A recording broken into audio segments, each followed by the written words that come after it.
ఈ రోజున దేవుని బిడ్డ, నీవు కూడా ప్రభువునందు ఎలా నమ్మిక ఉంచాలి,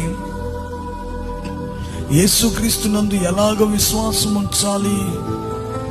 యథార్థమైన ప్రవర్తన కలిగి అప్పుడు ఆయన యందు నమ్మిక ఉంచితే జీవము కలిగిన దేవుడు నీ నమ్మికను బట్టి నీ జీవితంలో గొప్ప కార్యాలు చేస్తాడు. ఆయన దావీదు భయపడలేదు, నమ్మిక ఉంచేశాడు. ఎలాగంటే తన ప్రవర్తనను యథార్థమైనదిగా మార్చుకున్నాడు. అనగా తనకు కీడు చేసిన వారి ఎడల కూడా దయ చూపించి తన యథార్థతను తెలియపరచుకొని ప్రభునందు విశ్వాసం ఉంచాడు.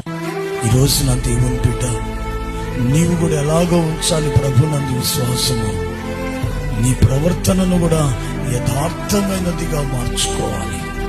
అంటే నీకు కీడు చేసిన వారిని, నీకు అపకారం చేసిన వారి ఎడల దయ చూపించి వారిని క్షమించి ప్రేమించి నీ యథార్థతను కనపరుచుకొని ఆ మీదట ప్రభువునందు నీవు విశ్వాసం ఉంచితే దేవుని బిడ్డ, నీ జీవితంలో ఆయన నీ నమ్మికను బట్టి గొప్ప అద్భుతమైన కార్యాలు చేస్తాడు. అందుకే దేవుని బిడ్డలారా గమనించాలి, మన ప్రవర్తనను కూడా ఏం చేయాలంటే యథార్థమైనటువంటి ప్రవర్తనగా మనము మార్చుకోవాలి. యథార్థమైన ప్రవర్తన కలిగిన వారముగా మనము మార్చబడి అప్పుడు ప్రభువునందు విశ్వాసం.